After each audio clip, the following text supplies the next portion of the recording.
Now that you have all your prep work done, we're going to work to assemble the bag. So we're going to start with the bag top. We have the blanket top, the top sheet section, and the eyelet trim. So first we're just going to take this strip and the eyelet trim with right sides together. We're just going to position that along one long edge. Take this over to the machine, straight stitch it down, then trim the seam allowance. If it's too bulky, you can trim off any of the excess covering from the trim itself. Press the seam allowance under. Then we're going to bring that over to the blanket. The right side of the blanket backing is up, and with right sides together, we're going to place that top sheet section, lining up the raw edge. The trim section is down at the bottom. We're going to line that up, pin it, straight stitch, trim that seam allowance, flip it over, and then that will fold right over the top edge of the blanket. That eyelet trim will be down towards the cute print of the blanket top, and then you'll just go ahead and baste that along both sides of the top of the blanket. Now we're going to take the blanket top and put it on top of the bag top. So I'm just going to position this sideways. So this is the top and this is the bottom. The head would be right here. We're going to take that blanket, put it right on top, lining up the bottom edge. That fits right there. You can see this is that top section where the pillow is going to go. Then we're going to place this whole entire thing right on top of our batting piece that's cut the same size as the bag top. Now you can pin around the edges or pin at the center to secure these all together. We're going to take this to the machine and then just baste around the edges inside the seam allowance, and then we'll set this piece aside. Now we're going to begin to construct the body of the bag. So we're starting with the front and back pieces. I have both pieces cut out here, and I'm just going to make one comment here because this is corduroy and we want to stay with the nap of the fabric in the same direction on both pieces when they're sewn together. So this has a smooth feel when it is going down and a rough feel when it's going up, and I've gone ahead and notched both pieces right at the top when I cut them out, just so that I don't get them mixed up and attach them in the wrong way. So for this part right here, with right sides together, we are going to place these on top of each other. Notice the notch up at the top. That is going to be the top of the bag. We're going to line up that center bottom seam and then straight stitch across there. Press this seam allowance open. Then we are going to switch our sewing machine to a zipper foot, and we'll go through the next steps using a zipper foot. The pattern is constructed in that order so that you don't have to switch your presser foot back and forth. Now we're going to bring in the side piece. We're going to attach the piping. So this is the pre-made piping. The raw edge is the flat side, and the finished edge is the side with the cord in it. This is right sides on both sides, but you can look at the stitching on there to determine which side has a nicer appearance to be on the outside edge. So with right sides together, we're just going to line this up, raw edge on the outside, cording on the inside. You're just going to carefully curve it around the piece.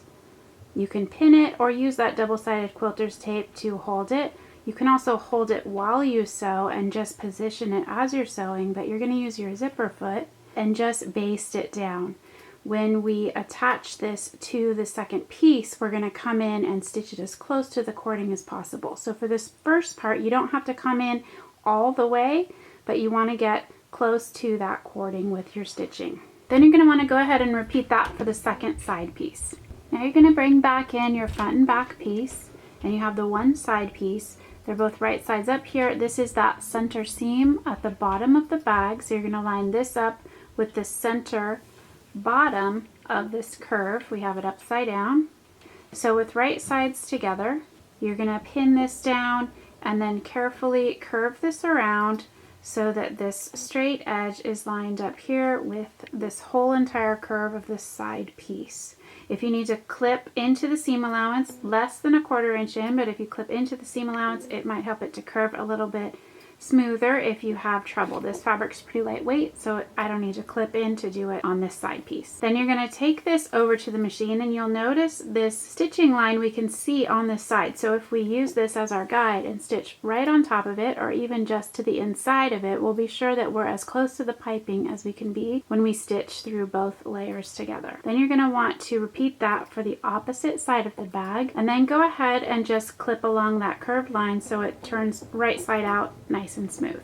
Now we're going to take more of the piping, and then with right sides together, raw edges lined up, we're going to pin this around the whole entire top edge of the body of the bag. Now to do this, because you're going to have a starting and a stopping point, you're going to want to start at center back, and then we'll pin it all the way around, and then at that point you can cut it to fit the exact length that you need. We're going to come in and remove a few of the stitches on the piping so that I can take the cording out, and I'm going to use this as my starting point, fold the edge under just a little bit, about 1/4 of an inch when I pin it down, and then when I bring around that final piece, it's going to tuck right inside, so I'll have just a little bit of fabric from the piping to overlap the cording, which will butt up together inside that, so I don't have a bulky transition of 2 pieces of cording on top of each other. Then you're going to take this over to the machine, and we'll stitch this down all the way around the entire top edge. Then you go ahead and set this aside. Now we're going to bring the straps in. I have 4 strap pieces cut. We're going to take piping and sew it to 2 long edges of 2 of the strap pieces. So you'll do that with the raw edge lined up with the outside raw edge. The cording is turned in towards the inside of the strap. So you'll just pin this down, take it to the machine, straight stitch with the zipper foot right along that cording on both of these 2 straps. Then you're going to use the second piece of the strap, put it right sides together on top of the strap with the piping, flip it over, and use your existing stitching on the back side to line up your second row of stitching when you stitch the 2 pieces together. Then you'll trim that seam, and we'll turn the strap right side out and then press it carefully to have a nice clean strap. Now that we have the strap sewn, we're going to bring back in the body of the bag. We have notches cut for the strap placement on the outside edge. It's 2 inches in from that side seam where the piping is.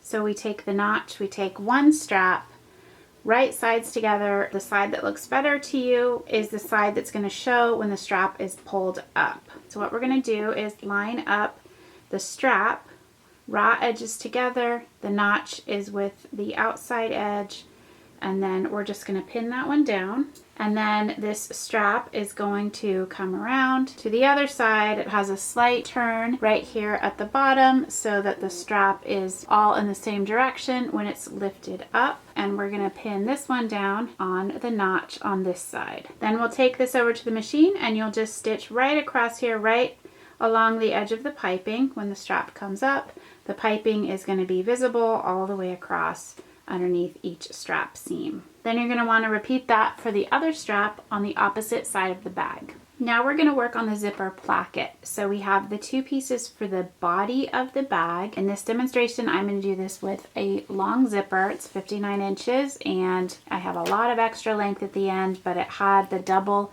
opening from the center that pulls in both directions, which works perfectly for this bag. Again, you can also use 2 separate zippers and have both of them end with the pull at center front, and then they pull opposite each other, and that works just as well. So we're going to take our 2 zipper placket pieces with right sides together, just line them up, and then straight stitch all the way down with a 5/8 inch seam allowance for where the zipper is going to be inserted. And then we will flip it over, open the seam allowance, and press that flat. Then you're going to take your zipper with the coils down against the seam allowance. You're going to line up the coils with that seam line, and you can use double-sided quilter's tape or basting tape to position that as you go to set it securely along the length of the seam. Then we're going to take this over to the machine and baste down with the zipper foot on both sides of the coils. It's going to go through all layers of the zipper placket I'm doing this with a basting stitch, and then I'm going to come back at the very end when we attach the lining, top stitch this down with thread that's the same color as the bag. So for now you'll see the white basting thread on the outside of the bag, but for the finished bag we'll pull that basting stitch out and use again thread that's the color of the bag for the final top stitching that's going to go through both the bag and the lining to secure them along the zipper edge. Now we have the zipper sewn in, and for this one I've moved the zipper pulls all the way off the end, but I have not clipped this off yet. So we have that stitched down again. You can see the basting stitches on the top side, which will be removed later. The zipper is sewn down. So now I'm just gonna come in with my seam ripper and I'm gonna pull out the basting stitch down this center seam, pull the zipper pulls inside and zip the zipper shut, and then we can secure the ends when we sew that into the back band piece. Now we're going to bring in the back band and attach it to both ends of the zipper placket. So this is the section that's going to go across the back of the diaper bag where the zipper does not unzip. So we have part of our zipper left right here. We can go ahead with a pair of non-fabric scissors and just cut this off. You can also sew a stitch around the end of the zipper here to create a zipper stop so you're not pulling right into the seam to secure that end nicely. So then here with right sides together, we're going to take the back band and put it on top of the zipper placket, lining up the raw edges, and then just straight stitch a 1/4 inch seam allowance right here along the short end, and then we will bring it over on the opposite side and repeat that, lining up the raw edges, trimming the zipper, and straight stitching down on that short end of the seam.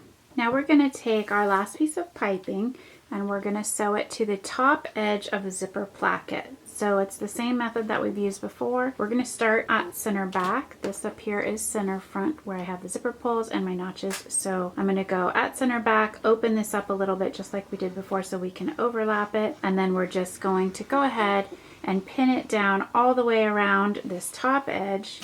And this includes this back band. So it's one complete circle.